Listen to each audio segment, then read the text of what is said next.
A kid can thrive in 5th grade, pulling good grades, building solid friendships, and staying engaged in class, only to land in 6th grade and quietly come apart. You see them standing in the hallway, trying to yank open a jammed metal locker while hundreds of older kids blur past. Data from Roberta Simmons and Dale Blythe suggests this isn't an isolated experience. Tracking student GPA and self-esteem from elementary school into junior high shows these metrics hold steady until they hit the transition point.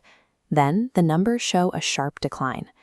This drop occurs because 3 variables shift on the same day: academic load spikes, peer groups scatter, and daily rhythms vanish. When students struggle under this weight, it often looks like a personal failing. However, the timing suggests a misalignment in how the school environment is designed to handle the transition. Researchers Jacqueline Eccles and Carol Midgley analyze this friction using stage environment fit theory, which evaluates how well a student's developmental needs match their school's structure. The theory highlights a conflict. Young adolescents actually require more individual attention and stable relationships with adults as they navigate puberty, but the typical middle school fragments that support, replacing one dedicated teacher with 6 different instructors who see the student for less than an hour a day. The physical environment changes too, moving the student from a single, familiar classroom into a massive, impersonal building. Making the environment less personal at the exact moment the brain needs it to be more personal creates the mismatch that drives the middle school slump. Schools have a narrow window in July and August to engineer out this mismatch before the academic year begins. When grades slip in September, it's rarely because the math got too difficult. It is more often an executive function problem appearing as an academic struggle. Middle school relies on a hidden curriculum of skills, tracking assignments across multiple teachers, navigating lockers, and estimating project timelines. We teach fractions as a core subject, but we rarely treat the school's organizational system with the same instructional rigor. Schools can bridge this by running a zero-stakes rehearsal of these mechanics during the final weeks of the outgoing grade. Students can run a mock multi-teacher schedule, practice walking between classes on a timer, and use a shared assignment tracker before the stakes are real. Using a familiar teacher in a familiar classroom for this rehearsal lowers the baseline anxiety. It allows the brain to focus on absorbing the mechanics of the new building rather than just surviving the stress of an orientation day. Explicitly teaching the operating system of the new grade prevents a student's organizational capacity from becoming the bottleneck for their academic success.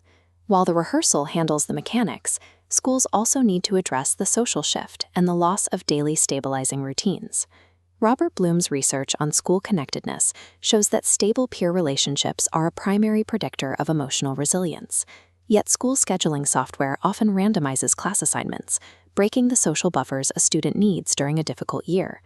Countering this requires structural anchoring, by ensuring every student is placed with at least one familiar peer in a core class, and explicitly assigning a new teacher to maintain a specific routine, like a morning check-in. The school provides a sense of continuity. Treating peer connection and daily routines as deliberate architectural placements provides the emotional support necessary for a student to stay grounded while everything else is new. Even with these supports, the standard way schools monitor transitions is reactive. Adults often only intervene after a failed test or a visible meltdown, by which point a negative pattern may have already taken hold. This reactive model misses students who are quietly disengaging. They aren't causing disruptions, so they don't trigger the alarms that would lead to adult support. To catch those who might still slide through the cracks, schools can install scheduled check-ins for every student at the 3-week and 6-week marks. A trusted mentor asks specific questions about lunch companions, scheduling confusion, and what the student misses from the previous year. Integrating these check-ins as a routine infrastructure ensures that a quiet struggle is identified before it develops into a long-term crisis.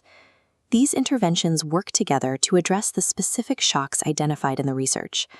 Rehearsals mitigate the academic load, structural anchors preserve social stability, and proactive check-ins provide a safety net. Implementing this framework doesn't require a new budget, but it does require a commitment to the timeline. These adjustments must be engineered before the first bell rings to be effective. When the environment is adjusted to match the student's needs, the hallway experience changes. That same student can navigate the lockers and the schedule with a level of confidence that allows them to focus on learning. We don't need to remove the challenges of growing up. We simply need to ensure the landing is planned as carefully as the curriculum.